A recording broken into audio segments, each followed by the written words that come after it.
আচ্ছা। তো ফার্স্টেই হচ্ছে এই কোর্সটা সম্পর্কে আমরা একটু ওভারভিউ এর মতো নেই।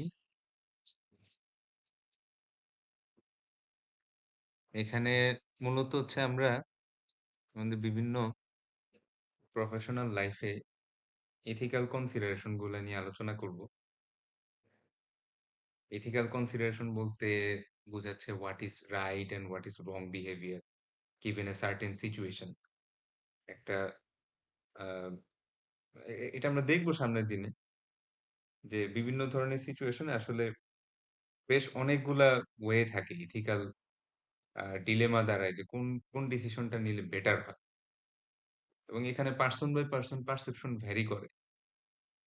তো আপনাদের অ্যান্সারও পরীক্ষার খাতায় আমরা বিভিন্ন ধরনের আসবে। এটা আমরা সামনের দিনে দেখব। যে আসলে একেকজন একেকভাবে চিন্তা করে এবং যে যার মতো জিনিসটা ব্যাখ্যা করার চেষ্টা করে। আর মূলত আমরা একটু একটু বেশি ফোকাস থাকবো হচ্ছে টেকনোলজিক্যাল প্রফেশন গুলাতে।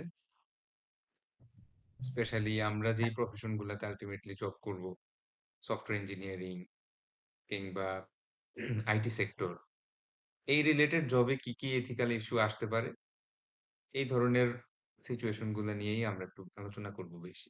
পাশাপাশি জেনারেল এথিক্যাল কনসিডারেশন গুলাও থাকবে। বাট এথিক্স এর যেরকম অনেক শাখা প্রশাখা থাকে, ডিওন্টোলজি থাকে, তারপর হেডোনিস্টিক ক্যালকুলাস থাকে, তারপর কথার কথা এনভায়রনমেন্টাল ইথিক্স আছে, ফেমিনিস্ট ইথিক্স আছে। তো ওইগুলা জেনারেল ইথিক্স নিয়ে এত আলোচনা এখানে হবে না। এখানে মূলত প্রফেশনাল ইথিক্স, প্রফেশনাল সাইডে, specifically IT profession ethical consideration গুলা, তো যেগুলো আমাদের কম্পিউটার সায়েন্সের সাথে জড়িত, এই রিলেটেড স্টুডেন্টরা যেখানে চাকরি করে ওখানে যেই প্রবলেম গুলো আসতে পারে, এরকম কিছু জিনিস নিয়ে আলোচনা হবে। স্টাডি পারপাসে যেমন আমরা মিডের পরে রেফারেন্সিং, সাইটেশন এবং প্লেজারিজম নিয়ে আলোচনা করব। এগুলো আস্তে আস্তে আপনারা বুঝবেন, সবই সমস্যা কিছু নাই। আমি মোটামুটি অনেক দিনই কোর্সটা নিচ্ছি, বেশ অনেকগুলো ব্যাচ আপনাদের পড়ানো হচ্ছে। তো আহ, এই সেমিস্টারে আর কি কি কোর্স করতেছেন? এই সেমিস্টারে আর করতেছি হচ্ছে discrete mathematics, electronic engineering, engineering drawing, sessional, আর history of emergence of Bangladesh. আচ্ছা আচ্ছা, ঠিক আছে। তো যেমন কথার কথা সিএসসি সাবজেক্টটাই বলি, ডিসক্রিট ম্যাথ। তো এখানে আপনাদের প্রপোজিশনাল লজিক পড়াবে, তারপর বিভিন্ন ধরনের লজিক পাজল সলভ করতে দিবে, তারপর আহ, এই টটোলজি, হ্যাঁ, কন্ট্রাডিকশন, এগুলা বিভিন্ন থিওরি পড়াবে, ম্যাথ থাকবে ছোট ছোট কিছু, স্পেশালি ডি মর্গেনস থিওরেমের কিছু ম্যাথ ম্যাথ থাকবে। আর লাস্টের দিকে ম্যাথমেটিক্যাল ইন্ডাকশন দিয়ে বিভিন্ন প্রুফ থিওরি, হ্যাঁ, proof by contradiction, proof by induction, এরকম বিভিন্ন ধরনের ম্যাথমেটিক্যাল প্রুফ থাকবে। তো ওই প্রশ্নগুলার ধরেন আপনার ডিসক্রিট ম্যাথের একটা প্রশ্ন আসলো পরীক্ষায়। তো এই প্রশ্নগুলার উত্তর খুবই স্ট্রেট ফরওয়ার্ড। সঠিক উত্তর দিবেন ফুল মার্ক, ভুল উত্তর দিবেন 0। ঠিক না? বা জি ইলেকট্রিক্যাল স্যার, ইঞ্জিনিয়ারিং অনেকটা ক্ষেত্রেও এরকম। অনেকটা সেম। একটা ম্যাথ দিবে, একটা কেসিএল, কেভিএল একটা কিছু সলভ করতে দিবে। দেখা যাচ্ছে যে ওটা হইলে ফুল মার্ক, না হইলে 0। এথিক্স কোর্সটা এরকম না। এথিক্স কোর্সটায় আহ আসলে আমি মূলত দেখছি যে যাদের ইংলিশের স্কিলটা ভালো, যারা নিজেদের আন্ডারস্ট্যান্ডিংটা ফ্রিলি ইংলিশে লিখতে পারে, তাদেরই গ্রেডটা ভালো আসে। এখন আমাদের সোনারগাঁও স্টুডেন্টদের মেইন সমস্যা হচ্ছে যে ইংলিশ লিখতে গেলে তাদের কলম ভেঙে যায়। তো এই জন্য দেখা যায় যে গ্রেডের মানে এইসব কোর্সে সাধারণত ফেল টেল আসবে না, কিন্তু ভালো গ্রেড পাইতে হলে মোটামুটি আপনার ভালো লেভেলের ইংলিশ থাকতে হবে। সেন্টেন্সের স্ট্রাকচার গুলার গ্রামার ঠিক থাকতে হবে, স্পেলিং ঠিক থাকতে হবে। এবং ওভারঅল আমি তো বললাম যে যে আমি আমার এক্সপেরিয়েন্স থেকে যেটা দেখি যে যাদের ইংরেজি লেখাটা আগের থেকেই ভালো, বা একটু ডেভেলপ করতে পারে পড়তে পড়তে, তাদেরই গ্রেডটা ভালো আসে। অন্যদেরও যে একদম 0 আসবে তা না। কারণ এখানে ওই যে আগেই আপনার বললাম এখানে। কোর্সে কি স্যার এ প্লাস পায় মানুষজন? হ্যাঁ, অবশ্যই পাবে, কেন অবশ্যই পাবে। হ্যাঁ, এ প্লাস, এই গ্রেড গুলো অবশ্যই আসবে। কিন্তু ওই যে বললাম যে তাদের লেখাগুলার স্টাইল, এটা বুঝবেন আপনারা। মিড টার্ম একটা পরীক্ষা দিলে বা একটা দুটো কুইজ দিলেই বুঝবেন যে আসলে কিরকম আসতে পারে বা আমার লেভেলটা কোথায় বর্তমানে। হ্যাঁ? আমরা তো এগুলা কন্টিনিউয়াস ইমপ্রুভমেন্ট এর ভিতর দিয়ে যাবো আস্তে, আস্তে। তো টেনশনের কিছু নাই। এনজয় করেন ক্লাসটা। আমি এই ক্লাসটা পড়ানোর সময় অনেক কথা বলি এবং রেসপন্স এর জন্য ওয়েট করি। আপনাদের থেকে কিছু জি স্যার। আউটপুট এর রেসপন্স এর জন্য ওয়েট করি। কারণ আদারওয়াইজ এই কোর্সটা খুবই বোরিং হয়ে যাবে এবং আপনারা বুঝতেও পারবেন না পরীক্ষার রেজাল্টও খারাপ আসে। জি স্যার। আমরা একটু পড়ায় চলে যাই। তো স্যার, ১ম এই হচ্ছে আমরা ইথিক্স মানে, মানে এক লাইনে বললে ইথিক্স মানেটা কি? হ্যাঁ, এটা মানে এক লাইনে না আমি পুরা সুন্দর করেই বুঝাবো। হ্যাঁ, এথিক্স মানে কি আসলে? আস্তে, আস্তে একটা, একটা করে বুঝাবো। তো ১ম এ একটু দেখি যে আমরা কিছু টার্মিনোলজি একটু আলোচনা করি। ১ম যে টার্মটা পড়বো সেটার টার্মটার নাম হচ্ছে মোরালিটি। হ্যাঁ? This one. The term morality refers to social conventions about right and wrong that are so widely shared that they become the basis for an established consensus. However, individual views of what behavior is moral may vary by age, cultural group, ethnic background, religion, life experience, education and gender. এখানে অনেক কিছু লেখছে আমি সহজ করে বলি। Sir morality জিনিসটা হচ্ছে the perception of right and রং। কোনটা ভালো কোনটা খারাপ। But the catch is this perception of right and wrong differs on various occasion. হ্যাঁ? ইট মে ভ্যারি বাই এইজ। একটা বড় মানুষের কাছে রাইট ও রং এর যে পারসেপশন একটা ছোট মানুষের কাছে রাইট ও রং এর পারসেপশন সেম না। উদাহরণ হিসেবে বলি যেমন চিন্তা করে দেখেন তো যে একটা ছোট বাবু মনে করেন স্কুলে গেল এবং সে স্কুলে তার পাশের একটা বন্ধুর একটা পেন্সিল খুব সুন্দর লাগলো বাসায় নিয়ে চলে আসলো। এখন তার আম্মু তো জানে যে এই পেন্সিল তো কিনে দেয় নাই। হ্যাঁ, এটা কোত্থেকে আসলো? এটা তো আমি দেইনি। তো তখন জিজ্ঞেস করলো যে, "তুমি এই পেন্সিল পাইলা কোত্থেকে?" সে বলল যে, "আমি তো আমার ভালো লাগছে পাশের জনের এজন্য পেন্সিল বাসায় নিয়ে আসছি।" তাহলে চিন্তা করে দেখেন যে একটা ছোট বাচ্চার কাছে একটা জিনিস সুন্দর লাগছে সেটা পকেটে করে নিয়ে আসছে। There is nothing wrong about it, right? কিন্তু একজন বড় বয়স একজন উম, এক্সপেরিয়েন্স পারসন সে কিন্তু বুঝতেছে জিনিসটা কি চুরির দিকে যাচ্ছে। তাকে এখনই সাবধান করতে হবে, শিখাইতে হবে। যে না, না বাবা কেউ যদি গিফট না দেয় কোন জিনিস না বলে নিয়ে আসা যাবে না। হুম? ইভেন আমাদের রিলিজিয়াস পার্সপেক্টিভ এ অনেক জিনিস কিন্তু রাইট ও রং হইতে পারে। চিন্তা করেন তো যেমন আমি একজন কথার কথা আমি একজন মুসলিম পারসন। তো আমার রিলিজিয়ন এ বলল শুকরের মাংস খেও না। হুম? এখন আপনারা যদি কেউ একজন আমাকে দেখেন যে লাইক অ্যা কোন একটা জায়গায় কোন একটা কান্ট্রি তে আমি মনে করেন ঘুমায়ে শুকরের মাংস খাচ্ছি। তো আপনাদের কাছে মনে হবে না যে লোকটা কি খারাপ, হ্যাঁ? এদিকে এথিক্স পড়ায়, ওদিকে গিয়া শুকরের স্যুপ গদগদ করে খাচ্ছে। কি মনে হবে আপনাদের? এরকমই সেন্সটা না? জি স্যার, এটাই তো মনে হ্যাঁ, হওয়ার কথা না? এরকমই তো মনে হওয়ার কথা। তো এখানে বলেন তো তাহলে রাইট অর রং এটাকে ক ইনফ্লুয়েন্স করলো কোন ফ্যাক্টরটা? রিলিজিয়ন। কারণ আমাদের বাংলাদেশে যদিও জিনিসটা পপুলার না বা অধিকাংশ মুসলিম কান্ট্রিতে শুকরের মাংস খুব একটা পাওয়া যায় না। বাট সারা ওয়ার্লড এর পার্সপেক্টিভ এ চিন্তা করলে এটা খুবই পপুলার একটা রেড মিট আইটেম। ঠিক না? জি, জি। এদিকে আমাদের জি চায়না, স্যার। জাপান বলেন, ওদিকে কোরিয়া বলেন, এদিকে ওয়েস্টার্ন সোসাইটি বলেন। সব দেশেই শুকরের মাংস জাস্ট অ্যানাদার মিট। তারা যখন খায়, তাদের বাচ্চারা যখন খায়, তখন তারা মানে চিন্তাও করে না কখনো এটা খাওয়া কি ঠিক হবে কিনা। কখনো চিন্তা করে আপনি কি কখনো মুরগি খাওয়ার সময় ভাবেন যে মুরগি খাওয়া কি ভালো হচ্ছে কিনা? আচ্ছা। না। কারণটা হচ্ছে আমাদের রিলিজিয়ন এ এরকম কোন রেস্ট্রিকশন নাই মুরগির ব্যাপারে। আমরা এগুলো নিয়ে চিন্তাও করি না। সো মোরালিটির ব্যাপারটা আসতেছে কি? অন এ পার্সোনাল লেভেল, হ্যাঁ? কিছু সোশ্যাল কনভেনশনস যেটা খুব ওয়াইডলি স্প্রেড মানুষ আর মানে বেশি ধরেন অনেকে যদি বাংলাদেশে রিলিজিয়াস না হয় তাও কিন্তু শুকরের মাংস খাবে না। হ্যাঁ, খাবে না। কারণটা কি? কারণ একটা সোশ্যাল নরম দাঁড়ায় গেছে। এই নরমটা সোশ্যাল কিসের নরম দ্বারা আছে। কানেক্টেড? এই যে নরমটা কানেক্টেড হচ্ছে আমাদের প্রায় 85 থেকে 87% মুসলিম পপুলেশনের কারণে। ঠিক না? জি স্যার। আল্টিমেটলি মুসলিম পপুলেশনের এফেক্টটাই পুরা সোসাইটির উপরে পড়ে যায়। যদিও সে এই রিলিজিয়নের আন্ডারে পড়ে না। আচ্ছা, এইবার হুম। আসেন হচ্ছে এথিক্স এর বিষয়টা। একই জিনিস, হ্যাঁ?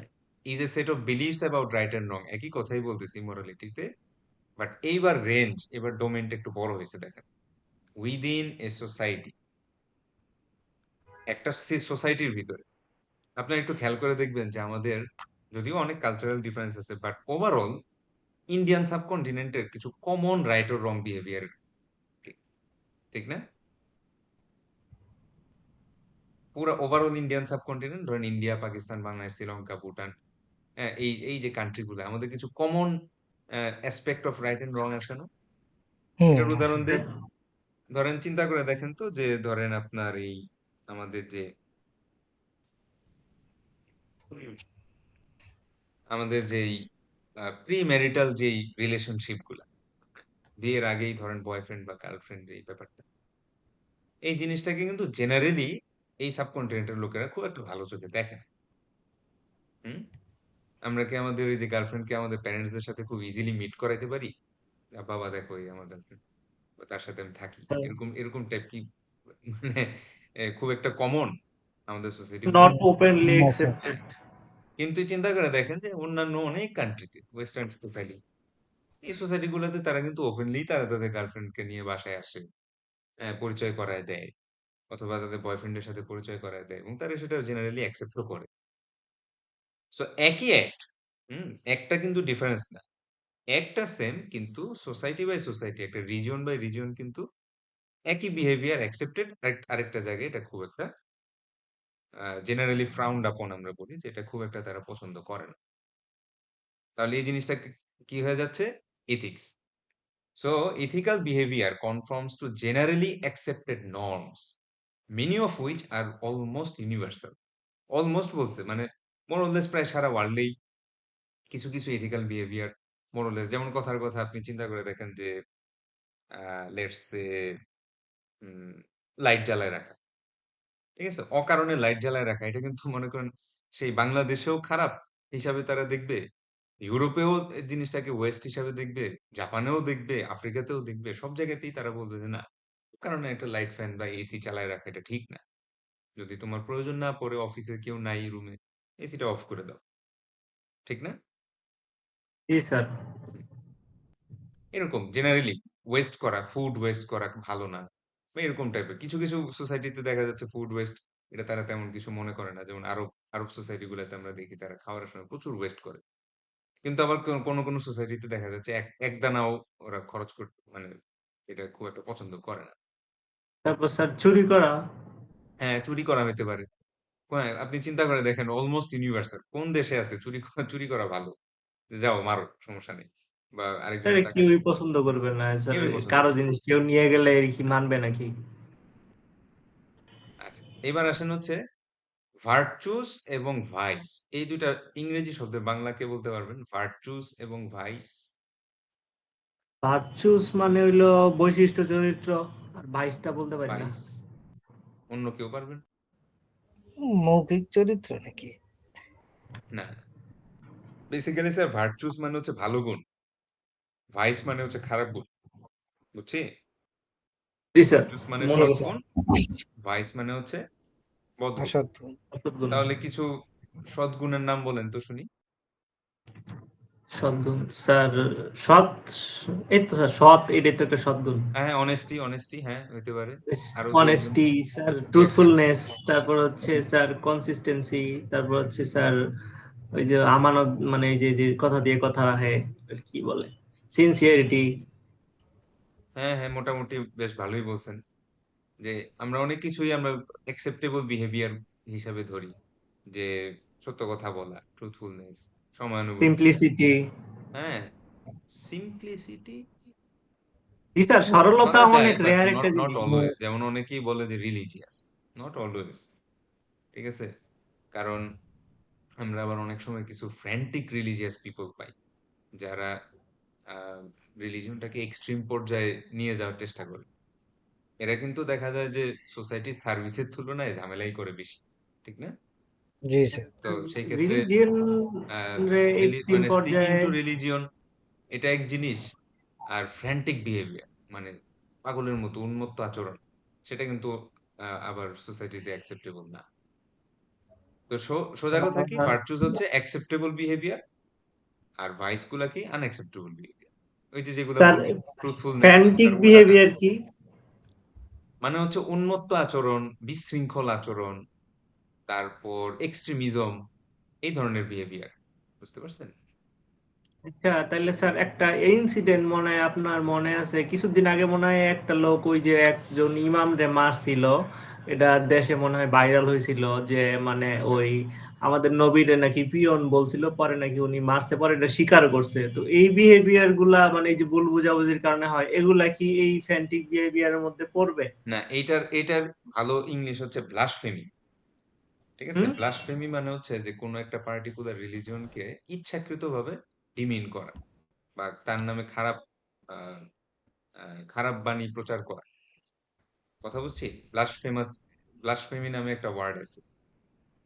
স্পেলিং ব্লাস কি sir? BLASH? This one, action or offense of speaking sacrilegiously about God or sacred things, বা প্রোফেন টক। হ্যাঁ, খারাপ কথা রিলিজিয়নের ব্যাপারে বলা, যে কোনো রিলিজিয়নের ব্যাপারে খারাপ কথা বলা, এবং এটার ইন্টেনশনটা হচ্ছে শুধুমাত্র আরেকজনকে খেপানো। বুঝতে পারছি? ব্লাসফেমি কিন্তু বাংলাদেশের আইনে নিষিদ্ধ, জানেন? হ্যাঁ স্যার। মানে বাংলাদেশ এই আইনে জিনিসটা কিন্তু, কেমন স্যার?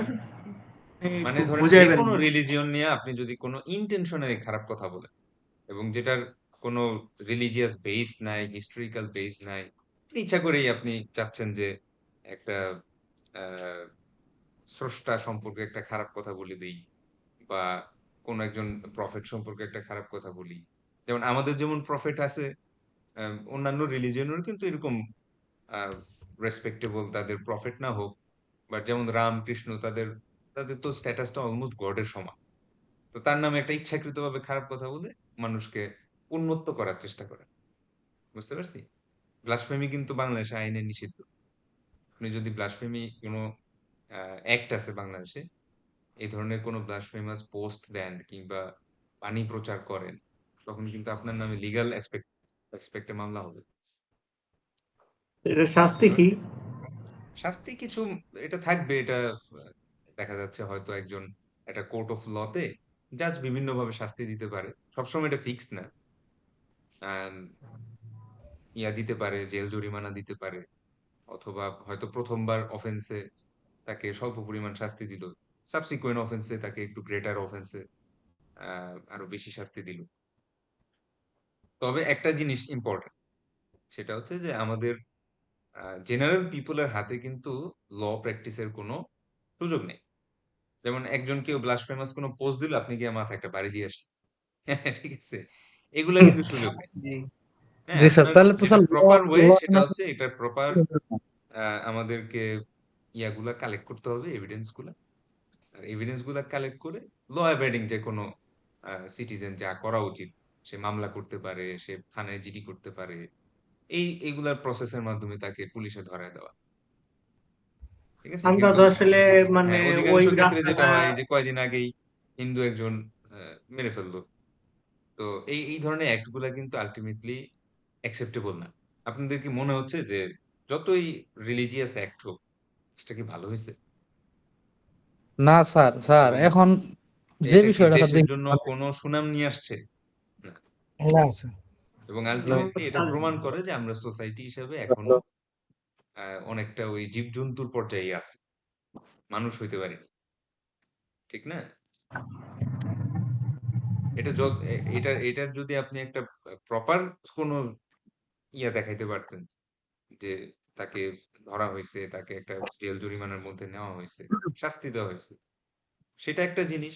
আর যেটা রিসেন্টলি করা হলো, এটা দিয়ে কিন্তু আসলে না আপনার রিলিজিয়নের কোনো লাভ হয়েছে, আপনি আল্লাহর কাছেও কোনো পুণ্য পাবেন না এই কাজ করে। আর জি স্যার। সেকেন্ডলি হচ্ছে যদি সোসাইটাল স্ট্যান্ডার্ড এর কথা ভাবেন, আমাদের সোসাইটি না হলেও আরো ১০০ বছর পিছায় গেল এই ধরনের অ্যাক্টিভিটি। যে জি কারণ স্যার। স্যার, ওই স্যার মানে এখন অন্যান্য বিষয় কান্ট্রি চিন্তা করবে যে এখানে কোনো জিনিস আমি যদি ওপেনলি বলার চেষ্টা করি, সম্ভবত দেশ থেকে হ্যাঁ, ফেরত আসতে পারবো না। জি স্যার, ঠিক আছে? মানে স্যার আর মেরে ফেলাইছে।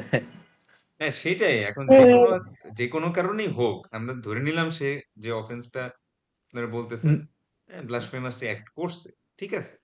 বাট তার শাস্তি তো এরকম হওয়া উচিত। না, আইন তো আছে স্যার দেশে, পুলিশ তো ব্যবস্থা নিতে পারতো। তবে সবকিছুরই স্যার একটা একটা প্রপার সিস্টেম জিনিস আছে। মানে একটা জিনিস বলেন তো স্যার, এই জিনিসটা অনেক ফ্রিকোয়েন্ট হয়ে গেছে যে এখন মানে যে কেউ হঠাৎ করেই মানে এখান থেকে ওই জন্য ওখান থেকে ওই জন্য এই কাজগুলো করতেছে, মানে হুম এইটা কেন হইতেছে? এটা এই যে দেশের আপনার কোনো কন্ট্রোল ল নাই। অ্যান্ড অর্ডার নাই, ল অ্যান্ড অর্ডার নাই। হুম যে এটা কোনো কিন্তু কিছু আগে ছিল না, এটা কিন্তু হঠাৎ সংঘবদ্ধ করে করলে, হয়েছে। যে কোনো কিছু সংঘবদ্ধ হয়ে গেলে দেখা যাচ্ছে ল এনফোর্সিং যে এজেন্ট গুলা, পুলিশ হোক, র্যাব হোক, তারা আগে আসতেছে না। হ্যাঁ, তারা যা হচ্ছে তা হতে দিচ্ছে, আমার কিছু করার দরকার নেই। ঠিক আছে, ঝামেলার মধ্যে গেলে আমি আর উল্টা দুইটা কিল ঘুষি খাবো। তো এটা তো হওয়ার এই কথা না। এমন সময় আমরা কি করব? আমাদের করণীয় কি? আমাদের আসলে করণীয় অনেক কিছুই আছে, আমরা আস্তে আস্তে দেখবো। আগে নিজে পার্সোনাল লেভেলে ডেভেলপ হইতে হবে। হুম, তারপরে আস্তে আস্তে আমরা সোসাইটি লেভেলে যাইতে পারবো আচ্ছা, তারপরে একটু দেখি ইথিক্স, এটা তো অলরেডি বলে ফেলছি।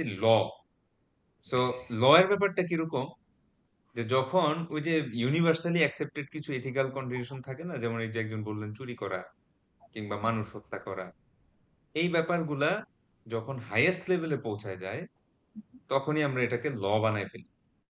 So law is a system of rules that tells us what we can or cannot do. এখন আর জিনিসটা অপশনাল নাই। একটা দেশে যদি ল ইমপ্লিমেন্ট হয়ে যায় যে এটা করা যাবে আর এটা করা যাবে না, তখন আর এটা মানে ব্যত্যয় করার কোনো সুযোগ নেই। There is nothing we can do. We have to abide by the law. এবং laws are enforced by a set of institutions like the police, courts, lawmaking bodies, etc. So law কিন্তু ইমপ্লিমেন্ট করার জন্য police, court এবং ল making bodies গুলো থাকে। বুঝতে পারছি? তাহলে একটু জিনিস চিন্তা করে দেখেন, মোরালিটি পার্সোনাল লেভেলে, পার্সন টু পার্সন ভ্যারি করে। আমার কাছে যেটা ভালো আপনার কাছে সেটা খারাপ হইতেই পারে। ইথিক্স একটা বড় সোশ্যাল বা একটা বড় রিজিয়ন মিলে একই একই রকম একটা তাদের সেন্স অফ মরালিটি থাকে। বুঝতে পারছি?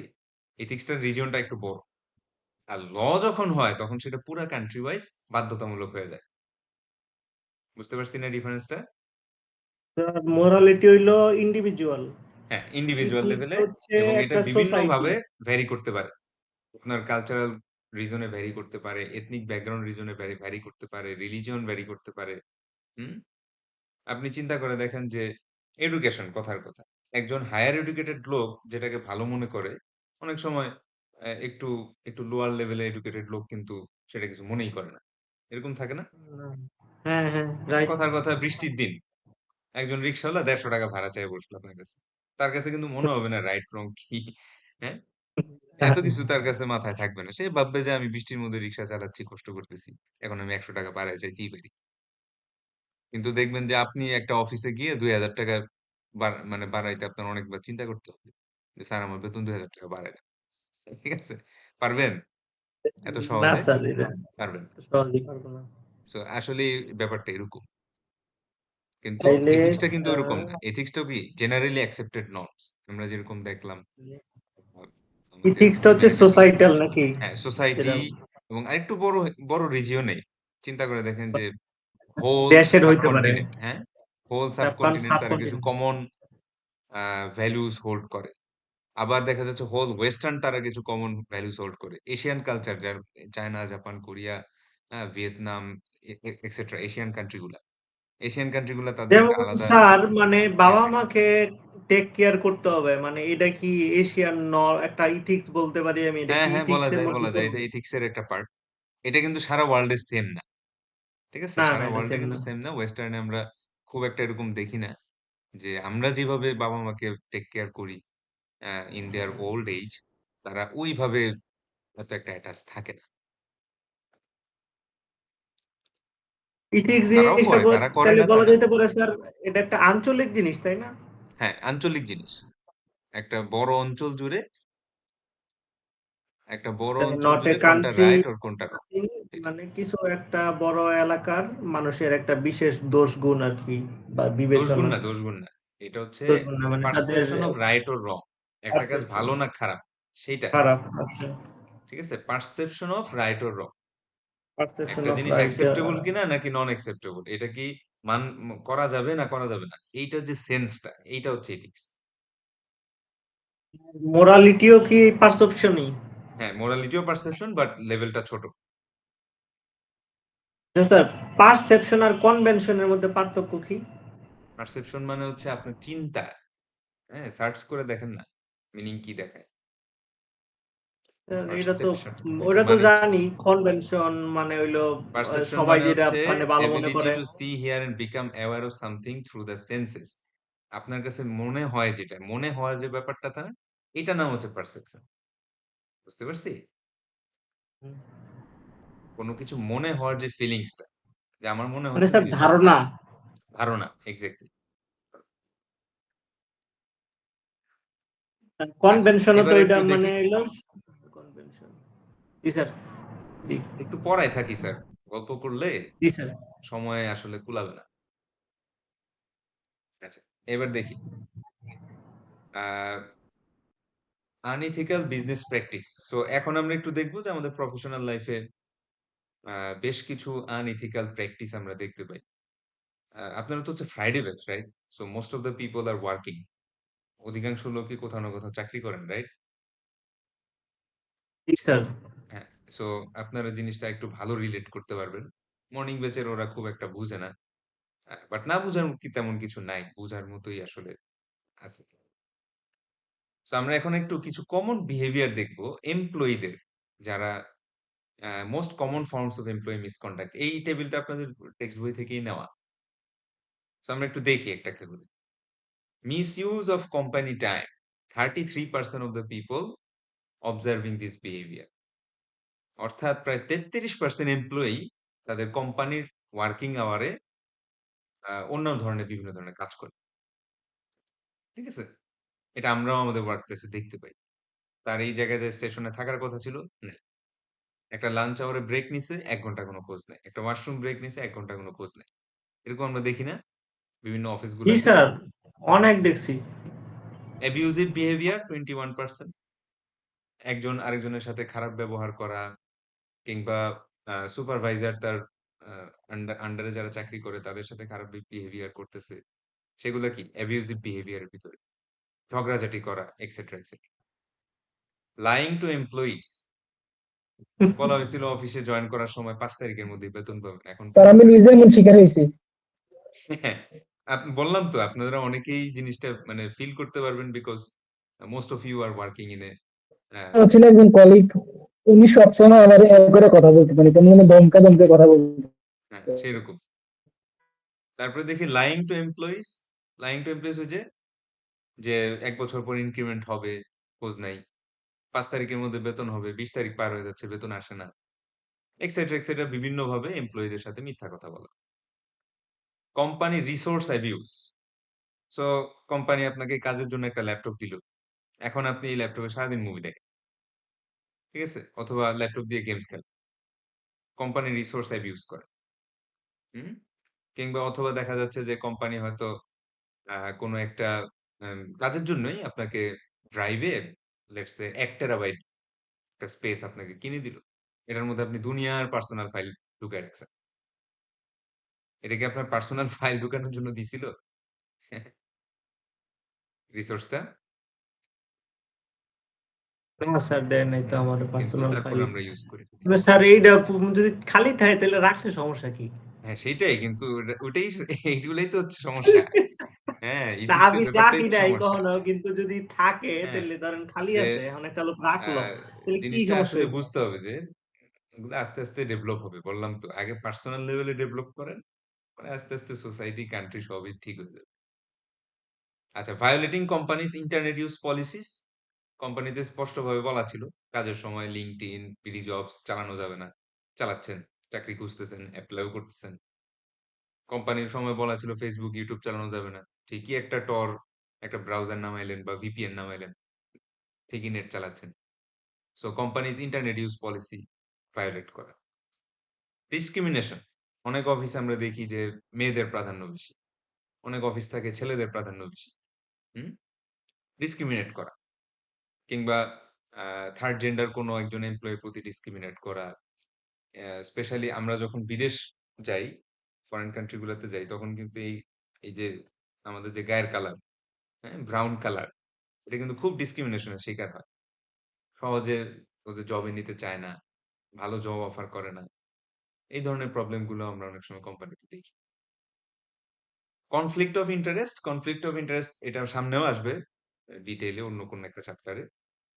এখানে একটু সংক্ষেপে বলি, কনফ্লিক্ট অফ ইন্টারেস্ট মানে হচ্ছে যে কোম্পানির স্বার্থের সাথে যখন কাস্টমারের স্বার্থের সংঘর্ষ হয়। অর্থাৎ এমন একটা কাজ যেটা করলে কাস্টমার একটু ভালো হয় কিন্তু কোম্পানির আবার একটু লস হয়ে যায়। এটাকে আমরা বলি হচ্ছে কনফ্লিক্ট অফ ইন্টারেস্ট। এটাও আমরা ওয়ার্কপ্লেস বিহেভিয়ারে দেখি। ইনঅ্যাপ্রোপ্রিয়েট সোশ্যাল নেটওয়ার্কিং, আজেবাজে জিনিস পোস্ট করা, নারী বিদ্বেষী, পুরুষ বিদ্বেষী, তারপরে এই যে একটু আগে আমরা দেখলাম ধর্মীয় বিভিন্ন বিষয়ে ব্লাসফেমাস পোস্ট। হুম? দেখা যাচ্ছে আমি মুসলিম, হিন্দুদের গালি দিয়ে পোস্ট দিচ্ছি। হ্যাঁ, আমি আবার হিন্দু, আমি মুসলিমদের গালি দিয়ে পোস্ট দিচ্ছি। এই ধরনের জিনিসগুলা। Inappropriate social networking. Health or safety violations, এইটা আমাদের আমাদের লাইন অফ ওয়ার্কে খুব একটা নাই। বাট অনেক ধরনের ওয়ার্ক প্লেসে আপনার বিভিন্ন ধরনের সেফটি রুলস থাকে। যেমন কথার কথা, আপনারা যদি কনস্ট্রাকশনে চাকরি করেন তাহলে একটা হার্ড হ্যাট, একটা মাথায় একটা হ্যাট পরতে হয়। যদি আপনারা ফার্মাসিউটিক্যালসে জব করেন আপনাদেরকে ল্যাব কোট পড়তে হয়। এগুলা মেইনটেইন না করা। আমাদের সিএসই লাইনে এটা খুব একটা নাই। এরকম তারপরেও অনেক সময় থাকে। সে লাইং টু মানে আউটসাইড দেখা গেছে স্টেকহোল্ডার্স। মানে ডাটাবেসের পাসওয়ার্ড, ক্লাউডের পাসওয়ার্ড এগুলা সেফ জায়গায় রাখা, কাউরে হ্যাঁ, শেয়ার হ্যাঁ। না করা, এগুলা এরকম, হ্যাঁ। এরকম এগুলা কেউ ডাটাবেজের মানে না। পাসওয়ার্ড গুলা, হ্যাঁ, সংরক্ষণ না করা বা এগুলা ব্যাকআপ না রাখা বা ভুলে যাওয়া, এই জিনিসগুলা কিন্তু মানে এটা যদিও ইয়ার ভিতরে পড়ে না, মানে মিসকন্ডাক্ট এর মধ্যে পড়ে না, বাট সেফটি এর ভিতরে থাকা আরকি। লাইং টু আউটসাইড স্টেকহোল্ডার্স, সো আপনার কোম্পানি অলমোস্ট ব্যাংকরাপ্ট, কিন্তু কোম্পানি বাঁচানোর জন্য আপনি আপনার অন্যান্য স্টেকহোল্ডার, বাইরের স্টেকহোল্ডারদেরকে বলতেছেন কোম্পানি খুব ভালো অবস্থায় আছে।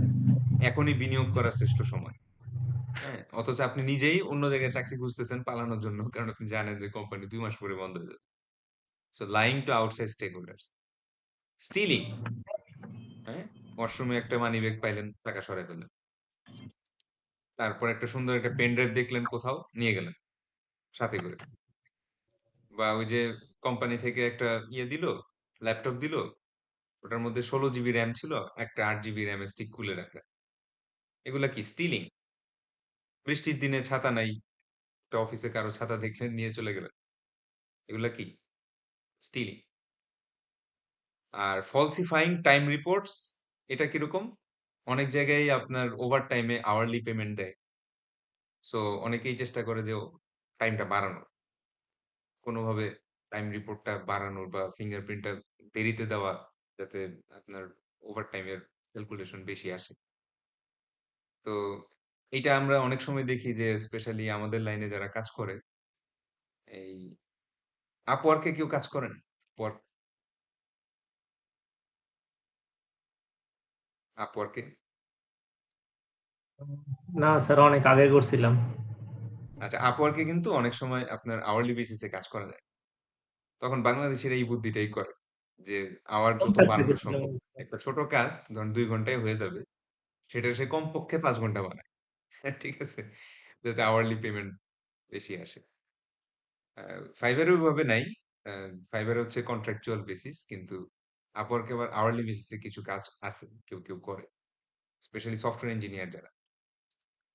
স্যার, আমি আমার জীবনে মনে হয় ২ বার না ৩ বার আওয়ারলি বেসিসে কাজ করছিলাম। হ্যাঁ, হ্যাঁ।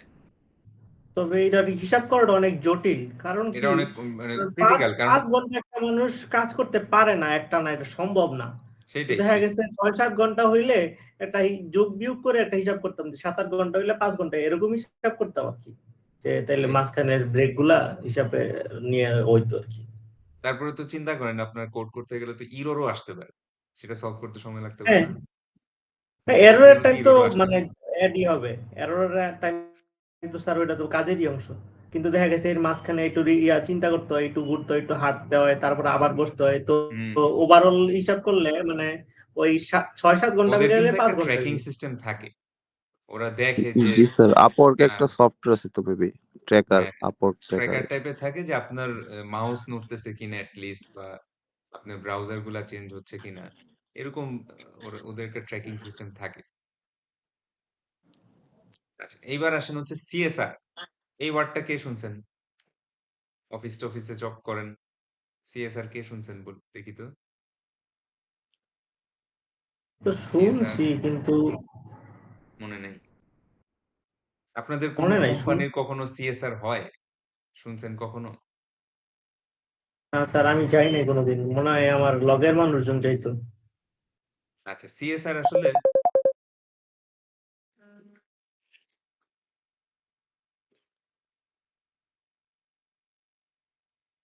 সিএসআর নিয়ে একটু দেখি।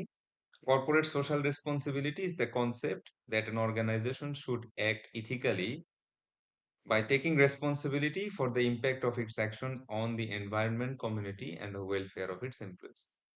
স্যার, সিএসআর জিনিসটা জেনারেলি বলি, প্রত্যেকটা কর্পোরেট কোম্পানি তারা এনভায়রনমেন্টের ভালোর জন্য, তারপর এমপ্লয়ীদের ভালোর জন্য কিছু মানে সামাজিক কাজ করে থাকে। বুঝতে পারছেন? কিছু সামাজিক কাজ। যেমন কথার কথা, অনেক হাসপাতাল দেখবেন অনেক সময় ফ্রি চক্ষু ক্যাম্প করতেছে। চোখের চিকিৎসা করতেছে, টাকা নিচ্ছে না। কিংবা অনেক সময় দেখা যাচ্ছে যে ধরেন গ্রামীণ ফোন বা কোনো একটা কোম্পানি তারা বলল যে আমাদের আহ, এই 1 মাসে যা ইনকাম হবে সেখান থেকে আমরা একটা অংশ বন্যার্তদের জন্য খরচ করব। এরকম আমরা অনেক সময় অফার দেখি না বিভিন্ন জায়গায়? জি স্যার। একটা খুব ফেমাস সিএসআর এর নাম বলতে পারবেন? রিসেন্টলি পপুলার একটা স্যার ওই যে সিএসআর। মোজোর 1 টাকা করে এক্স্যাক্টলি, ছিল। এক্স্যাক্টলি, মজুর একটা করে বোতল কিনলে 1 টাকা করে ফিলিস্তিনের জন্য দিবে। তো এরকমটা, এই অ্যাক্টিভিটি গুলোকে আমরা বলি সিএসআর, কর্পোরেট সোশ্যাল রেসপন্সিবিলিটি। অর্থাৎ কর্পোরেট কোম্পানিগুলো যখন নিজের লাভের বাইরেও সোসাইটি অথবা এনভায়রনমেন্ট বা দেশের ভালোর জন্য, মানুষের ভালোর জন্য কিছু কাজ করে থাকে, এগুলাই হচ্ছে সিএসআর অ্যাক্টিভিটি। বড় বড় কোম্পানিগুলো প্রায় সময় সিএসআর গোলস থাকে তাদের। তো এই সিএসআর গোলস গুলা কোম্পানিগুলা কিন্তু নিছক সমাজের উপকারের জন্য করে তা না। এটা অনেক ক্ষেত্রেই তাদের প্রফিট ইনক্রিজ করে, তাদের কোম্পানির গুডউইল বাড়ে, হ্যাঁ, এবং মোজোর সেল মানুষ অনেক দেখা যায় বাড়ছিল, হ্যাঁ অনেক একটা বাড়ছিল। সিম্প্যাথি ফিল করে। যেমন আমরা এখন মোজো খাইতে খুব মনে করি অনেকটা ইবাদত করার মতো। হ্যাঁ? বেশি বেশি মোজো খাই, তাহলে টাকা করে ফিলিস্তিনে যাবে, এরকম টাইপের একটা। ওরা কিন্তু এই সেন্টিমেন্টটা ইউজ করে তাদের আলটিমেটলি প্রফিটের কাজেই ব্যবহার করে বসে। তো একটা উদাহরণ দেই, যেমন চিন্তা করে দেখেন যে আপনি হচ্ছে একটা ইট খোলার মালিক। ইট খোলা তো বুঝেন? জি স্যার। জি ওই স্যার, যে ভাটা। হ্যাঁ, ইটের ভাটা, ইটের বাটা। এক্স্যাক্টলি। সো বিশাল কোম্পানি, আপনার কোটি কোটি টাকা ইনকাম। আপনার ম্যানেজার বললো যে স্যার আমরা একটা সিএসআর অ্যাক্টিভিটি করতে চাচ্ছি, যে সেটা হচ্ছে আমরা যেই প্রচুর পরিমাণ কার্বন ডাইঅক্সাইড গ্যাস রিলিজ করি, এটা একটা ফিল্টারেশন প্রসেসের ভিতর দিয়ে নেই। তো একটা এয়ার ফিল্টার বসাই, সেটার মধ্যে থেকে কিছুটা পিওর আপনার গ্যাস গুলা রিলিজ হবে, যেই ক্ষতিকর এলিমেন্টস গুলা ছিল সেগুলা ফিল্টার আউট করে আমরা গ্যাস গুলা এনভায়রনমেন্টে রিলিজ করি। তখন আমরা এটাকে একটা ভালো মার্কেটিং করতে পারবো যে আমাদের ইট গুলা পরিবেশ বান্ধব। বুঝছেন সিচুয়েশনটা? অদ্ভুত সিচুয়েশন। আচ্ছা, জি স্যার, তো বুঝছি। এখন স্বাভাবিকভাবেই যখন মানুষ দেখবে যে না এই ইটটা পরিবেশ বান্ধব, দামও কাছাকাছি, তখন 1 টাকা বেশি দেওয়া হলেও কিন্তু কিনবে, পরিবেশ বান্ধব ইটটাই কিনবে। কারণ সবাই চায় যে পরিবেশের ভালো হোক। কারণ সমস্যা হচ্ছে এই ফিল্টার কিনতে গিয়ে আপনি দেখলেন যে এইসব ফিল্টার গুলা চায়না থেকে ইম্পোর্ট করে আপনার এক্সিস্টিং যেই ফ্যাক্টরি আছে সেখানে বসাইতে, এবং সেটার জন্য যে ইঞ্জিনিয়ার লাগবে, সেটার জন্য যে খরচ টরচ হবে, এইটা দিয়ে আপনার খুব একটা লাভ হবে না। হ্যাঁ, ঠিক আছে? মানে ব্যবসায় যা না প্রফিট আসতো, তার তুলনায় খরচ অনেক বেশি পড়ে যায়। বুঝতে পারছেন? এরকম একটা সিচুয়েশন দাঁড়ায়। তখন ম্যানেজার বলল ওনারকে যে, "স্যার, আমরা যে চিন্তা করছিলাম সেটাতে তো আসলে অনেক খরচ হয়ে যাচ্ছে, পোষাচ্ছে না। আমরা এক কাজ করি যে আমরা সিএসআর থাকুক, কিন্তু সিএসআর টা একটু মডিফাই করি। সেটা কি যে আমরা 1 লক্ষ গাছের চারা রোপণ করব এবং সেগুলাকে 5 বছর রক্ষণাবেক্ষণ করব যাতে গাছগুলা বড় হয়।" তো এখন গাছ কি করে? গাছ কার্বন ডাই অক্সাইড খাবার হিসাবে নেয় না? হুম? নেয় নেয়। হ্যাঁ। সো তারা যেটা বলবে যে আমরা যে পরিমাণ কার্বন ডাইঅক্সাইড রিলিজ করতেছি এনভায়রনমেন্টে, ওই গাছগুলা সেই পরিমাণ কার্বন ডাইঅক্সাইড গ্রহণ করবে এবং আমরা কার্বন নিউট্রাল থাকবো। স্যার কি ওয়ার্ডটা শুনছেন কখনো? Carbon neutral. না স্যার, কার্বন শুনিনি। নিউট্রাল। কার্বন নিউট্রাল মানে হচ্ছে যে কার্বন ডাইঅক্সাইডের এমিশনটা ব্যালেন্স করা। ঠিক আছে? লাইক আপনি যদি ১ কেজি পরিমাণ কার্বন ডাইঅক্সাইড গ্যাস রিলিজ করেন, তাহলে ১ কেজি পরিমাণ কার্বন ডাইঅক্সাইড যাতে গ্রহণ করে সেই রকম গাছ লাগান। কথা বুঝছেন? তখন হবে কি যে অ আমার আমার এনভায়রনমেন্ট এ আমি যে ক্ষতিটা করলাম ঠিক তার সমপরিমাণ আমি যদি উপকারও করি, তখন আমি কার্বন নিউট্রাল থাকতে পারব। তো এইজন্য দেখবেন যে অনেক ফ্যাক্টরি গুলা কিন্তু সিএসআর অ্যাক্টিভিটির ভিতরে হ্যাঁ, আমি বন্ধ করে দিয়ে দেব। ক্লাস নিচ্ছি তো। আচ্ছা যাই হোক, আ ও তো যেটা বলতেছিলাম যে কার্বন নিউট্রাল। তাহলে পড়াটাই একটু আসি, সরি ডিস্ট্রাক্ট হয়ে গেছি।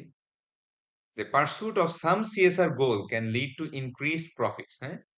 যে কিছু, কিছু CSR গোল পারস্যুট করলে আপনার প্রফিট বাড়ার কথা। Making it easy for senior company management and stakeholders to support the organization's goals.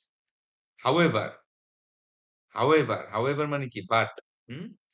If striving to meet a specific CSR goal leads to a decrease in profits, যে আপনার profit হওয়ার তুলনায় আরো খরচ বেড়ে যাচ্ছে। হ্যাঁ? লাভ তো হচ্ছেই না, বরং আরো এই CSR গোল নেওয়ার কারণে আপনার আরো ক্ষতি হবে। তখন কিন্তু the senior management may be challenged to modify or drop that CSR goal entirely. অনেক সময় মডিফাই হয়, অনেক সময় সিএসআর গোলটা বাদই হয়ে যায়। যেমন অনেক সময় দেখবেন স্যাররা যে একটা কোম্পানি মানুষের ভালোর জন্য কোনো একটা কাজ করতেছিল, হঠাৎ করে ৫ বছর পর বন্ধ করে দিছে। এরকম হয় না অনেক সময়? আমরা দেখি না? যে লাইক তারা একটা সাবসিডি দিচ্ছিল, কিন্তু আর চালাইতে পারতেছে না। ২-৩ বছর পর বন্ধ করে দেয়। তো তাদের সিএসআর টা আল্টিমেটলি তারা ড্রপ করতে বাধ্য হয়। বুঝতে পারছি সিএসআর? স্যার এটা কি মানে অ্যাক্টিভলি মেইনটেইন করে কর্পোরেট হ্যাঁ, কোম্পানিগুলা, সেটাই নাকি বলতেছি যে মানে তাদের হঠাৎ যদি করে প্রফিট দেয়? হইতেই থাকে, যেমন চিন্তা করেন মোজো। তারা কিন্তু এই ৳১ জিনিসটা সহজে বন্ধ করবে না। কারণ এটার মাধ্যমে প্রচুর পরিমাণ মজু তারা সেল করতেছে। ঠিক না? এটা সহজে বন্ধ করবে না। কিন্তু ওই যে বললাম একটা কোম্পানি যদি বলে যে আমরা আ গাছ লাগাবো প্রতি বছর ১,০০,০০০। তারা একটা সময় হয়তো দেখা যাচ্ছে যেটা তাদের জন্য অনেক হ্যাসেল হচ্ছে, তারা হঠাৎ করে বন্ধ করে দিতে পারে। বা একটা হসপিটাল প্রতি বছর আপনার ফ্রি চক্ষু ক্যাম্প করতেছিল। হঠাৎ করে দেখলেন এই বছর আর হয় নাই। ঠিক আছে? এই বছর আর আপনি ভাবছিলেন যে কিন্তু প্রতি স্যার বছরই হয়, এই মানে বছর দেখাবো আমার চোখ। কিন্তু দেখলেন এই এটা বছর তো আর এক হয় না। ধরনের বিজনেস মডেলই হয়ে যাচ্ছে না মূলত, সিএসআর হ্যাঁ, টা হ্যাঁ, এক্সাক্টলি, বলতে গেলে। এক্সাক্টলি। সিএসআর এটা কিন্তু কখনোই কর্পোরেট কোম্পানিগুলার ক্ষেত্রে সবসময় মনে রাখবেন তারা প্রফিট ছাড়া কোন কাজ করে না। ঠিক আছে? নিজেদের প্রফিট ছাড়া কোন কাজ করে না। সোসাইটির ভালোর জন্যও যদি তারা করে থাকে আল্টিমেটলি তারা নিজেদের প্রফিটের জন্যই করে। তার প্রফিটে যদি কোন ধরনের হ্যাম্পার হয়, তখন আস্তে করে সেই সিএসআর টা বন্ধ করে দেয়। তা আপনারা যে বিভিন্ন কোম্পানিতে জব করেন, এখানে করে না বিভিন্ন জনহিতৈষী কাজ বা সামাজিক কাজ করে না? পরে পরে বন্ধ করে দেয়, ওটা দেখছিও। জি স্যার। হ্যাঁ, এই যে বন্ধ বন্ধ হয়ে যায় অনেক সময়। যাই হোক। তো একটা সিএসআর অ্যাক্টিভিটি হচ্ছে এমপ্লয়িদের এথিক্স ইমপ্রুভ করা। বুঝতে পারছেন? অনেক ধরনের সিএসআর তো বললাম। চক্ষু ক্যাম্প করা, গাছ লাগানো কিংবা এমপ্লয়িদের নিয়ে আপনার ধরেন আপনার এমপ্লয়ি আপনাদেরকে একটা ভালো আ কোথাও ঘোরার জন্য ৭ দিনের দিল, টাকা-পয়সা দিল। অনেক ধরনের তো আছে। তো একটা সিএসআর অ্যাক্টিভিটি হচ্ছে বিজনেস এথিক্স ইমপ্রুভ করা বা এমপ্লয়িদের এথিক্স ইমপ্রুভ করা। এখন চিন্তা করেন তো যে আপনি একটা কোম্পানিতে জব করেন। আপনি তো সারা জীবন জব করবেন না। বাট আপনার এথিক্স ইমপ্রুভ এর জন্য কোম্পানি অ্যাক্টিভলি কিছু কাজ করতেছে। তখন একটা প্রশ্ন থাকে না যে একটু আগেই তো স্যার বলল কর্পোরেট কোম্পানি নিজের লাভ ছাড়া কিছু করে না। নিশ্চয়ই তার কিছু লাভ আছে। ঠিক না? হ্যাঁ। এই লাভগুলাই আমরা একটু দেখব। সো প্রশ্ন হচ্ছে যে কেন কর্পোরেট কোম্পানিগুলা বিজনেস এথিক্স ইমপ্রুভ করার জন্য খরচ করে, দেখা যাচ্ছে সেমিনার সিম্পোজিয়াম আয়োজন করে। এমপ্লয়ীদের এথিক্স ইমপ্রুভ করার জন্য বিভিন্ন ধরনের দেখা যাচ্ছে এক্সপার্ট হায়ার করতেছে, তাদেরকে দিয়ে ক্লাস নেওয়াচ্ছে।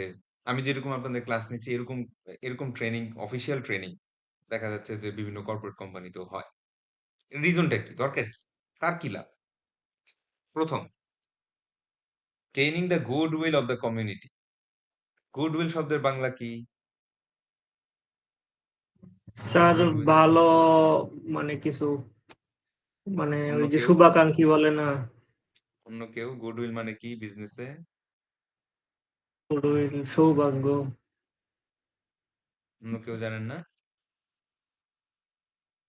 স্যার জানি গুডউইল অর্থ কিন্তু কি? বাংলাটা মনে নাই। আচ্ছা, গুডউইল দেখলে মনে হয় যে ভালো ইচ্ছা, শুভাকাঙ্ক্ষী বা সামথিং। গুডউইল এটা একটা প্রফেশনাল ওয়ার্ড। এটার মানে হচ্ছে রেপুটেশন বা সুনাম। স্যার স্যার মনে পড়ছে। বুঝতে পারছেন?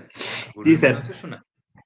সো একটা কোম্পানি যাদের অ্যাক্টিভিটি গুলো এথিক্যাল, যাদের নামে আনইথিক্যাল অ্যাক্টিভিটির কোনো অভিযোগ নাই, এই ধরনের কোম্পানিগুলা কমিউনিটির মধ্যে একটা গুডউইল অর্জন করে। এবং এই ধরনের কোম্পানিগুলা মানে দেখা যাচ্ছে যে মানুষের একটা সফট কর্নার পেয়ে যায় এবং তাদের সেলস বেড়ে যায়, তাদের প্যাট্রোনাইজেশন বাড়ে। অর্থাৎ মানুষ নিজের থেকেই নিজে আগায় এসে তাকে হেল্প করার চেষ্টা করে। আচ্ছা, একটা উদাহরণ বলি, হ্যাঁ? স্যাররা তো বুঝি না এই যখন জিনিসটা। কয়েকটা ভালো কোম্পানির নাম বলেন তো, যেসব কোম্পানিতে আপনারা চাকরি করতে চান। ভালো, ভালো কোম্পানি। তো কেউ তো ভালো মনে হয় না, মানে কি করব? বলেন না ২-১ টা রেপুটেড ভালো কোম্পানি যেখানে। স্যার বেক্সিমকো। আচ্ছা হ্যাঁ, বেক্সিমকো হইতে পারে। আরো ২-১ টা ২ টা কোম্পানি।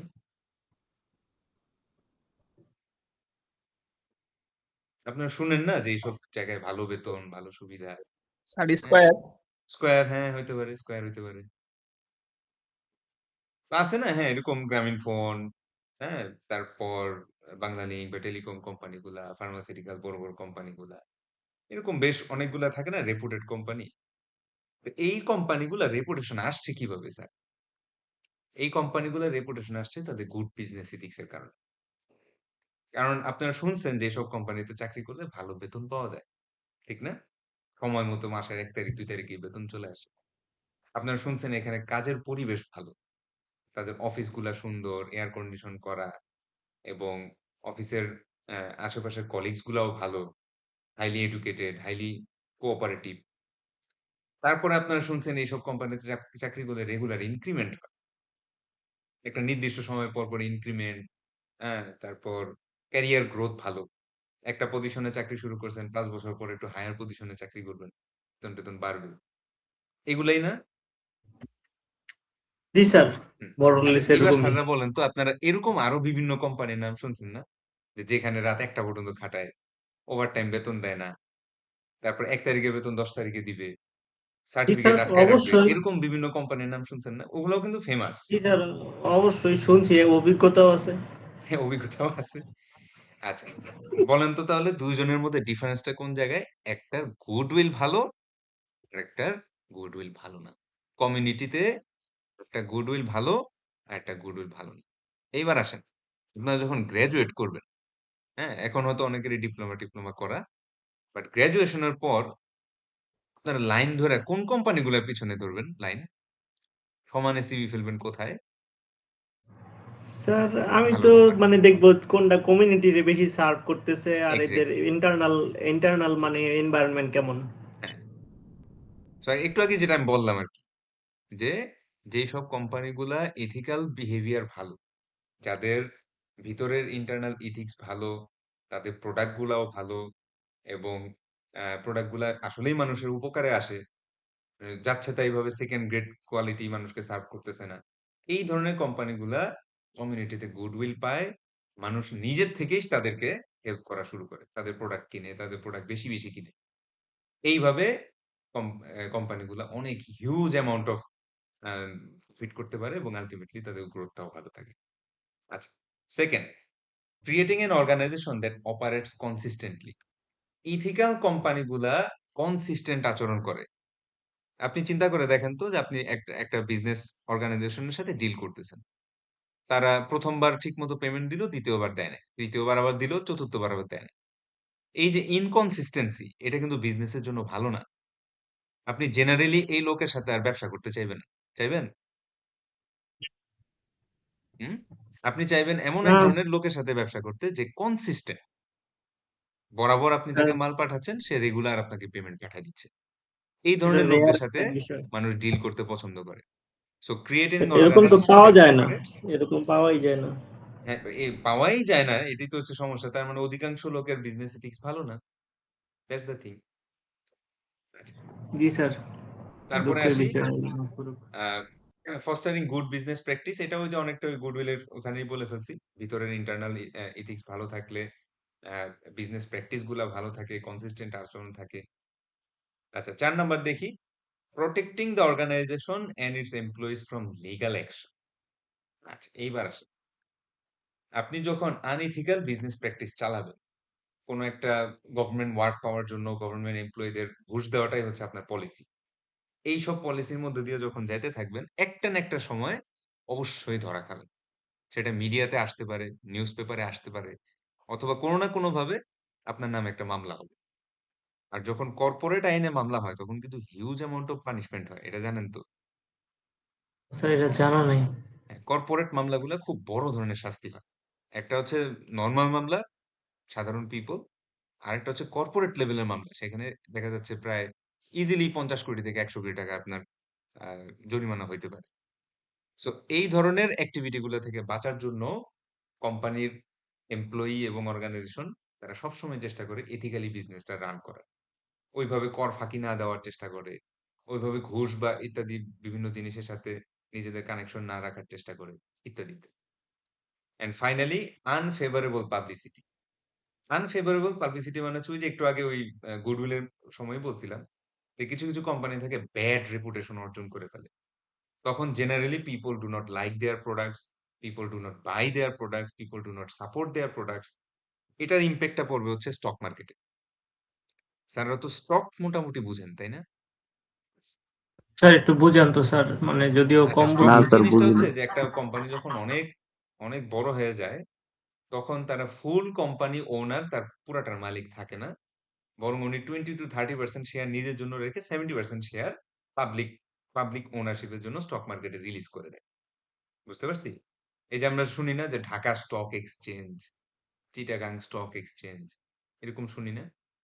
এই যে আমাদের দেখবেন অনেক মামা খালু টাইপের লোকেরা সারাদিন কি জানি স্যার, একটা এটার খারাপ। লাভটা কি? হ্যাঁ, হ্যাঁ, স্যার, আরেকবার একটু বলেন। ও বলতে চাচ্ছে মেবি যে এতে লাভ হচ্ছে কি আচ্ছা, কোম্পানি। আচ্ছা, এতে লাভ হচ্ছে যে কোম্পানির জন্য যে হিউজ অ্যামাউন্ট অফ ইনভেস্টমেন্ট প্রয়োজন, সেই পুরা ইনভেস্টমেন্টের রিস্কটা ওনার একা নেয় না। বরং 70% এর রিস্ক হচ্ছে আ আ বেসিক্যালি পাবলিকরা নিচ্ছে। আর 30% রিস্ক উনি নিচ্ছে। সো উনিও প্রফিটেরও 30% উনি নিবে। 70% পাবলিককে দিয়ে দিবে। এরকমটাই। যেমন চিন্তা করে দেখেন, আপনারা যদি কোন একটা ব্যবসা করতে চান, আ লেটস সে আপনার এই ব্যবসাটা দাঁড়ানোর জন্য ৳২,০০,০০,০০০ লাগবে। এখন আপনার ৳২,০০,০০,০০০ নাই। তখন আপনি পার্টনার নেন না? হুম? জি স্যার। হ্যাঁ, পার্টনার নেন। যে আমি ব্যবসা চালাবো, কিন্তু আমি আমার লেটস সে 50% শেয়ার সেল করে দিব। তোমরা 50% এর টাকা দাও, আমি তোমাদের টাকা দিয়ে তোমাদের লাভ-টাভ দিয়ে বাদবাকিটুকু আমি আ রাখবো। সো অনেকটা এরকমই। ঠিক আছে? সে ব্যবসা চালাবে, আপনি ইনভেস্ট করবেন এবং পাবলিকরা ছোট ছোট শেয়ার কিনে। শেয়ারের দাম খুব বেশি হয় না। এটা একেকটা কোম্পানির রেপুটেশন এর উপর নির্ভর করে। সো একটা কোম্পানি যদি আনফেভারেবল পাবলিসিটি হয়, যে এই কোম্পানিটার আ গ্রোথ ভালো না, এমপ্লয়ি ভালো না, এমপ্লয়ি রিটেনশিপ খারাপ, কোম্পানি ঘুষের সাথে জড়িত, সুদের সুদ না, সুদ তো অন্য জিনিস। ঘুষের সাথে জড়িত এবং আ আ বিভিন্ন ধরনের কর্পোরেট আইন ভঙ্গ করে। তাদের নামে একটা বড় ধরনের বিভিন্ন ধরনের অভিযোগ আছে। নিউজ পেপার গুলাতেও খুব একটা ভালো নিউজ নাই। তখন দেখবেন এই কোম্পানিগুলার স্টকের ভ্যালু খুব কম। ঠিক আছে? নেগেটিভ নিউজ স্টকের ভ্যালু নিচে নামায় ফেলে।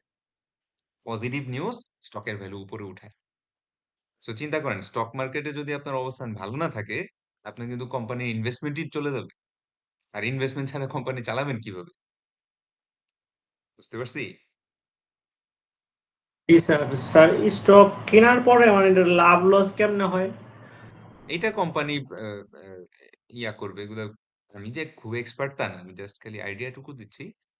আহ, এটার খুব একটা টেকনিক্যাল নলেজ আমার অতটা নাই, বুঝতে পারছেন? জি স্যার, জি স্যার। কারণ আমি তো আসলে বিজনেসের লোক না, সিএসসি টিচার, যতটুকু জানি জেনারেল পড়া। আচ্ছা, এখানে একটা ইম্পর্টেন্ট ওয়ার্ড আছে, স্টেক হোল্ডার্স। স্টেক হোল্ডার্স কারা? কোম্পানির সাথে জড়িত সব ধরনের পার্টিদেরকে স্টেক হোল্ডার বলে। এই ওয়ার্ডটা মনে রাখবেন, স্টেক হোল্ডার, এই ইংরেজি শব্দটা মনে রাখবেন। তাহলে কোম্পানির সাথে জড়িত কারা? শেয়ার হোল্ডার, বেসিক্যালি কোম্পানির মালিকরা। এমপ্লয়িজ, যারা চাকরি করে। কাস্টমার্স, যারা কোম্পানি থেকে কিনে। সাপ্লায়ার্স, যারা কোম্পানিতে সাপ্লাই দেয়। হ্যাঁ, চিন্তা করেন যে একটা বিস্কুট বানানোর ফ্যাক্টরি, তাদের সাপ্লায়ার কারা হয়? চিনির কোম্পানি, ময়দার কোম্পানি, এটসেট্রা এটসেট্রা। আর এন্ড দ্য ওভারঅল কমিউনিটি। আচ্ছা, কমিউনিটি কিভাবে স্টেক হোল্ডার হয়, এইটার উদাহরণ আমরা দিতে পারি হচ্ছে অনেকটা এরকম, যে রিসেন্টলি দেখবেন যে বেক্সিমকোর নাম একটু আগেই নিলেন, খুব ভালো কোম্পানি, কিন্তু তারা খুব ব্যাকল্যাশের মধ্যে পড়ছে না তাদের ওনার আটক হওয়ার পর? জি স্যার। খুব নেগেটিভ অবস্থায় পড়ছে না? পড়ছে। তো এখন চিন্তা করেন যে না, হ্যাঁ বেক্সিমকো খুব খারাপ, হ্যাঁ সালমান এফ রহমান চুলায় যাক, বেক্সিমকো ভেঙে দেওয়া হোক, ফ্যাক্টরি সব বন্ধ করে দেওয়া হোক, এরকম একটা ধরেন বিষয় আদি উঠলো। কিন্তু সমস্যা হচ্ছে Beximco as a pharmaceutical company আমরা যদি বলি, আহ, বেক্সিমকো কিন্তু নাপা বানায়, ঠিক আছে? এবং আমাদের বাংলাদেশে লেটসে প্যারাসিটামলের অলমোস্ট 20 to 30% কিন্তু এই নাপা দিয়ে ফিল আপ হয়, বুঝতে জি পারছেন? স্যার। জি। এখন চিন্তা করে দেখেন তো, যে আমরা যদি এই বেক্সিমকো কোম্পানিটার কথাই চিন্তা করি, এটার সাথে জড়িত কারা? অবশ্যই কোম্পানির মালিক, শ্রমিক, ওরা তো জড়িত। কিন্তু আমরা জেনারেল পিপলও কিন্তু কোনো না কোনো ভাবে জড়িত। কারণ চিন্তা করেন, এই কোম্পানির কোনো ক্ষতি হইলে 30% প্যারাসিটামলের সাপ্লাই কিন্তু থাকবে না। প্যারাসিটামলের দাম বাইরে যাব। হ্যাঁ, তখন প্যারাসিটামলের দাম বেড়ে যাবে, পাবো না ঠিক মতো। আলটিমেটলি সাধারণ মানুষও কিন্তু কোনো না কোনো ভাবে স্টেক হোল্ডারের মধ্যে চলে আসে, তাই না? যেমন স্যার এই যে মোবাইল অপারেটরের আমরা সবাই তো স্টেক হোল্ডার না? যেমন যারা গ্রামীণ ফোন ইউজ করে তারা তো গ্রামীণ ফোন স্টেক হোল্ডার। হ্যাঁ, না অ্যাকচুয়ালি যারা ইউজ করে তারা কাস্টমার, কিন্তু গ্রামীণ ফোন তো অনেকগুলা মানুষের কমিউনিকেশনের জন্য একটা কাজ করে। সেই হিসেবে কমিউনিটিটাও স্টেক হোল্ডারের ভিতরে আসে, ঠিক আছে? আচ্ছা, হ্যাঁ, কাস্টমারও জেনারেল তো স্টেক হোল্ডারই এক কাস্টমার তো স্টেক প্রকারের। হোল্ডার হবেই, কারণ সে তো সরাসরি কিনে তাদের থেকে। বাট অনেক সময় কমিউনিটিটা বুঝতে পারা যায় না, যে কমিউনিটি কিভাবে, সাধারণ মানুষ কিভাবে গ্রামীণ ফোনে স্টেক হোল্ডার হয়। কারণ সাধারণ ও মানুষেরও তো আচ্ছা। কমিউনিকেশনের নিডটা পূরণ হচ্ছে একটা বড় কোম্পানি দিয়ে। এই কোম্পানিটা না থাকলে এই নিডটা কে ফিল আপ করবে? আচ্ছা, তাহলে যে লোক গ্রামীণ ফোন চালায় না, হ্যাঁ, এরকম একটা সেও কোনো এক্সাম্পল না কি কোনো হইতে ভাবে পারে? Connected, exactly. সেও কোনো না কোনো ভাবে কানেক্টেড বা এফেক্টেড হয়। গ্রামীণ ফোনের কিছু একটা হলে সেও এফেক্টেড হয়। আচ্ছা, এবার আসি হচ্ছে ইমপ্রুভিং কর্পোরেট। আচ্ছা, অনেক রাত হয়ে যাচ্ছে তো স্যার আজকে আর আমরা পড়ায় না স্যার। হ্যাঁ ঠিক আছে, সমস্যা নাই, সময় আছে, আমরা এটুকুতেই রাখি। হ্যাঁ, একটা জিনিস একটু আমি চেক করে দেখি আমার ক্লাসটা ক্রিয়েট হয়েছে কিনা। আই এম ভেরি সরি যে আজকে ক্লাস শুরু করতে একটু দেরি হয়েছে, অন্য সময় এরকম হবে না ইনশাল্লাহ। স্যার ঠিক আজকে আছে। আমি একটু বাইরে ছিলাম, জন্য ক্লাসটা সঠিক সময় ক্রিয়েট করতে পারিনি। মোস্ট প্রবাবলি ওরা ক্রিয়েট করেও নাই। আচ্ছা, আজকে যতটুকু পড়াইছি কোনো কোশ্চেন থাকলে জিজ্ঞেস কর।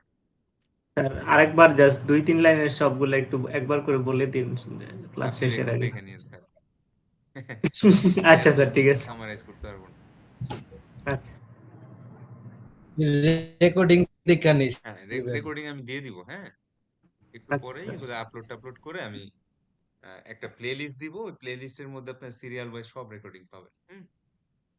স্যার পিডিএফ তো দিয়ে দিন স্যার। হ্যাঁ, পিডিএফ দেওয়া আছে ক্লাসে। আচ্ছা আহ, ঠিক আছে। স্যার এই যে আপনার স্যার, আমাদের ক্লাসরুমে ইনকাম গেলে, মডিউলটা কিভাবে হবে? বুঝি নাই স্যার, আরেকবার একটু বলেন তো। স্যার বলছিলাম যে আমাদের মিড এবং ফাইনালের সিস্টেমটা কেমন হবে, বা আমাদের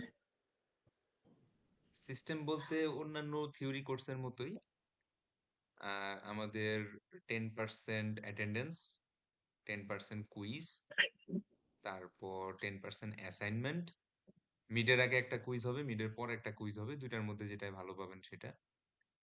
আর অ্যাসাইনমেন্টটা মিডের পরে আসবে, মিডের পরে আমি আপনাদের একটা টপিক পড়াবো, ওই টপিকের উপরেই অ্যাসাইনমেন্টটা আসবে।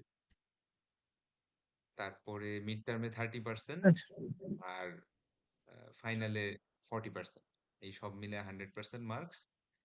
আর কোশ্চেন কিরকম হবে, কোশ্চেন আমরা সামনের দিনে একটা দেখবো, ঠিক আছে? কোশ্চেনটার প্যাটার্ন ওকে স্যার কিরকম, কুইজ দিলেও আপনারা বুঝতে পারবেন যে আসলে কোশ্চেনের প্যাটার্ন কিরকম। একটা ইম্পর্টেন্ট জিনিস বলি স্যার, আজকে যা পড়াইছি বা স্লাইডে যা আছে এগুলো কিছুই পরীক্ষায় আসবে না, ঠিক আছে? সো এগুলো মুখস্থ করা বা আহ, করে খুব একটা লাভ নেই, এগুলো কোনোটাই পরীক্ষায় আসবে না। স্যার পরি- জাস্ট জেনারেল নলেজ। হ্যাঁ, পরীক্ষায় কিরকম প্রশ্ন আসবে এটা আমরা একটু পরেই আলোচনা করব, নেক্সট ক্লাসে আলোচনা করব। আমি সবই শিখাই আচ্ছা দিব, স্যার, টেনশনের কিছু নাই, ওকে স্যার আমি ঠিক সবই আছে স্যার, ঠিক আছে। শিখাই দিব। তো আজকে অ্যাটেন্ডেন্সটা আমি এভাবে নিতে পারতেছি না, আমি একটু স্ক্রিনশট তুলে রাখি, ওরা ক্লাসটা ক্রিয়েট করলে আমি পরে আপনাদের এখান থেকে দিয়ে দিব না। স্যার আমরা আইডিটা চ্যাট বক্সে দিতে পারি, সেটা নিলে বেটার হতো না? তাহলে সিআর এর কাছে দিয়ে দেন, সিআর আমাকে জাস্ট মেসেজ করে দিন। ওকে স্যার, আপনারা হচ্ছে আমি কারা সবারটা কারা কালেক্ট আজকে করে নিচ্ছি। আসছেন, নেম আইডিটা সিআর এর কাছে দিয়ে দেন, সিআর হচ্ছে আমাকে একটা মেসেজে সবার নেম আইডি দিয়ে রাখেন, আজকের ক্লাসে এই কজন ছিল, আমি অ্যাটেন্ডেন্স অ্যাপ্রুভ করে রাখবো। আর যদি নাও হয় তাও আমি কোনোটা কোনোভাবে এটা ম্যানেজ করবো, টেনশনে কিছু নেই। জি স্যার, ঠিক আছে স্যার।